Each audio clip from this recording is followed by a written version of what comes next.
Hello friends, कैसे हैं आप लोग। हड़प्पा युगीन सभ्यता के अगले क्रम में आपकी अगली सभ्यता है काली बंगा। ठीक है, क्या है? काली बंगा। काली बंगा का शाब्दिक अर्थ होता है, काली का मतलब तो काला ही होगा, बंगा का मतलब होता है चूड़ियां। ठीक, काली बंगा का क्या मतलब है? काले रंग की चूड़ियां। ठीक है, ये वैसे ये कहीं पूछा नहीं जाता है, लेकिन फिर भी आपको जो है जानकारी के लिए बता दे रहे हैं काली बंगा का मतलब क्या होता है। तो काली बंगा, काले रंग की चूड़ियां। ठीक है, ये इसका अर्थ होता है। खोज सन 1952 में अमलानंद घोष ने की थी। इस स्थान की जो खोज की थी वो किसने की थी? अमलानंद घोष ने। कब की थी? सन 1952 में। इन्होंने खुदाई नहीं की थी, इन्होंने सिर्फ खोज की थी। तो आप इनको याद रखिएगा, अमलानंद घोष ने कब की थी? 1952 में इस स्थान की खोज की थी। उत्खनन वर्ष कौन सा है? 1961 से लेकर के 1969। ठीक है, 1961 से लेकर के 1969, लगभग 8 साल तक इस क्षेत्र की जो है खुदाई चलती रही। उत्खननकर्ता कौन थे आपके? ब्रजवासी लाल। ठीक है, आपको पढ़ने को मिला होगा, आपको बीबी लाल मिलेगा और बी के थापड़ मिलेगा। जो है बीबी लाल और बी के थापड़ ये मिलेगा। इसका जो है फुल फॉर्म कह लीजिए कि बीबी लाल का है आपका ब्रजवासी लाल और बी के थापर का है बालकृष्ण थापर। ठीक है, बालकृष्ण थापर। तो उत्खननकर्ता कौन है? ब्रजवासी लाल या फिर बीबी लाल, बालकृष्ण थापर या फिर बी के थापर, ये इसके उत्खनन करता है। और खोज किसने की थी? अमलानंद घोष ने। ठीक है, आगे चलते हैं। ये है कहाँ पे? तो ये राजस्थान के हनुमानगढ़ जिले में खग्गर नदी के किनारे पे है। किस जगह पे? ये राजस्थान के हनुमानगढ़ जिले के खग्गर नदी के किनारे है। ठीक, खग्गर नदी के किनारे।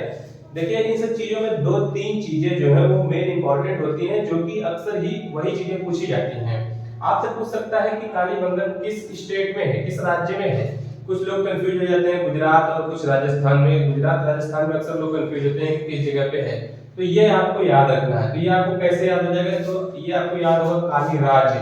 अगर आप ये चीज याद कर लें, काली राज्य, तो ये हो जाएगा आपका काली बंगा किस जगह पे है? राजस्थान में। ठीक है, काली बंगा किस जगह पे है? ये आपका राजस्थान में है। तो इस तरीके से इसको याद कर सकते हैं। काली बंगा कहाँ पे है? राजस्थान।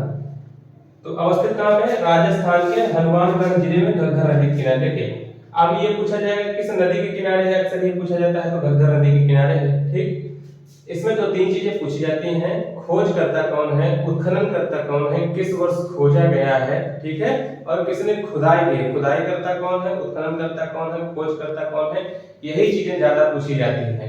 तो आपको जो है इन्हीं दो चार चीजों का ध्यान रखना है। बहुत अंदर, बहुत डीपली, बहुत कम चीजें पूछी जाती हैं, क्योंकि ये जो सिलेबस है, जो हमारे आर्ट के सिलेबस में जो चीजें आती हैं, बस वही हमें पढ़ना है। बाकी चीजें जो इतिहास का सिलेबस है वो हमें नहीं पढ़ना है। ठीक, तो इसमें से जो मेन मेन चीजें हैं वो क्या है कि काली बंगा जैसे हो गया, इसकी खोजकर्ता कौन है, उत्खननकर्ता कौन है, उत्खनन वर्ष कौन सा है, किस नदी के किनारे है और किस स्टेट में, ये चीजें हो गई। और उसके बाद जो अगली चीजें हैं कि यहाँ से मेन मेन प्रमुख प्रमुख साक्ष्य कौन से मिले हैं। ठीक है, इससे ज्यादा हमें इसके बारे में पढ़ने की आवश्यकता नहीं है। तो आइए देखते हैं अवस्थित कहाँ पे है? राजस्थान के हनुमानगढ़ जिले के घग्गर नदी के किनारे। ठीक है, आपने एक बार सारी चीजें देख ली हैं। अब आते हैं, देखिए एक छोटा सा मैंने कोड तैयार किया है, हो सकता है कि शायद इससे आपको समझ में आए। लोथल के बारे में भी मुझे बताना था, लेकिन उसमें मुझे ध्यान नहीं है। आप लोग इसका भी देख लीजिए। देखिए, काली राज घर जाओ वरना बीबी के थप्पड़ खाओगे। ठीक है, देखिए, काली राज घर जाओ वरना बीबी के थप्पड़ खाओगे। तो काली से आपका क्या हो गया? ये हो गया आपका काली बंगा। ठीक है, जो मैंने बताया था काली बंगा। और ये हो गया राज से आपका हो गया राजस्थान, और घर से आपका हो गया घग्गर।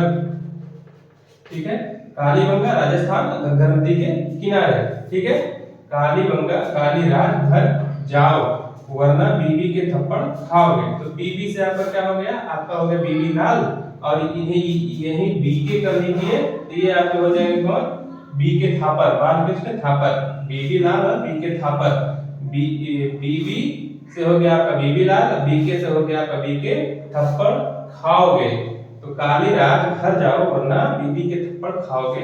इस छोटे से आप जो है आप इसको अपने से भी बना सकते हैं, जो कि आपको उचित लगे। मुझे ये सही लगा तो मैंने आपको बता दिया। अगर आपको भी सही लगता है तो आप लोग इस तरीके से याद कर सकते हैं, जिससे आपको काली बंगा कि जो लोकेशन है जिसने खोज की है वो चीजें याद हो जाएंगी। देखिए कालीबंगा से प्राप्त प्रमुख साक्ष्य कौन कौन से हैं, कौन कौन से मिले हुए हैं। तो जुते हुए खेत, ठीक है, पहला कौन सा है, जुते हुए खेत के साक्ष्य वहां से प्राप्त हुए हैं। अग्निकुंडों के साक्ष्य प्राप्त हुए हैं। अलंकृत ईंटों के साक्ष्य प्राप्त हुए हैं। कांसे के सुई की साक्ष्य प्राप्त हुई है। और पेड़ के तने को खोखला करके उसका नाली के रूप में उपयोग या प्रयोग किया गया है, ठीक है।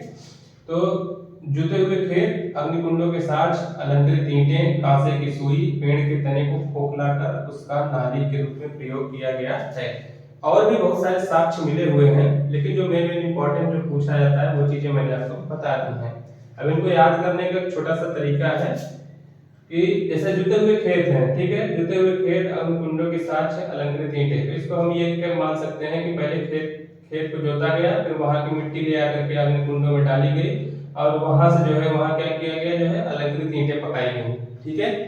खेत को जोता गया, वहां की मिट्टी को कहां पे, वहां की मिट्टी को अग्निकुंडों में ले आया गया और वहां से क्या किया गया, अलंकृत ईंटें पकाई गई जो है, ठीक। उसके आगे क्या है, कांसे की सुई, इन दोनों को आप याद कर लीजिए, कांसे की सुई और पेड़ को तने को खोखला करके उसका नाली के रूप में प्रयोग किया गया है। देखिए यहाँ से मेन जो दो चीजें पूछी जाती हैं वो है आपका अलंकृत ईंटों, ठीक है। अलंकृत ईंटों का प्रयोग कहाँ पे किया गया है, तो कालीबंगा में। अग्निकुंडों के साक्ष्य कहाँ से प्राप्त हुए हैं, और जुते हुए खेत। ऊपर की दो तीन चीजें जो हैं यही मेन चीजें हैं जो कि पूछी जाती हैं, तो इसमें बहुत ज्यादा परेशान होने की आवश्यकता नहीं है। आप दो तीन चीजें जो मेन चीजें हैं, देखिए आप कोशिश वही करिए एग्जाम टाइम में कि फालतू की चीजों से बचिए। जो मेन चीजें हैं, जो इंपॉर्टेंट चीजें हैं, आप वही पढ़ने का प्रयास करिए। अगर आप टीजीटी की तैयारी कर रहे हैं, टीजीटी पीजीटी नेट जेआरएफ किसी भी चीज की तैयारी कर रहे हैं, तो आपको ये चीज पता होनी चाहिए कि हमारे लिए इंपॉर्टेंट क्या है, हमें पढ़ना क्या है। बहुत से लोग होते हैं जो कि रात दिन तैयारी करते रहते हैं, खूब ढेर सारी चीजें पढ़ते हैं, इधर से उधर से हर जगह से पढ़ते हैं, लेकिन उनको क्या पढ़ना है, कब पढ़ना है, कैसे पढ़ना है, इस चीज का पता नहीं रहता है। तो ज्यादा पढ़ने से बचें, फैक्ट चीज पढ़ें, और जो चीजें आपको इंपॉर्टेंट है, जो आ सकती हैं, केवल वैसी चीजें पढ़ें। फालतू के ज्ञान से आप बचने की कोशिश करें। वीडियो अगर पसंद आती है तो लाइक करिए, सब्सक्राइब करिए और अपने जो है दोस्तों को शेयर करिए, बेल आइकन को दबाइए। थैंक यू, धन्यवाद।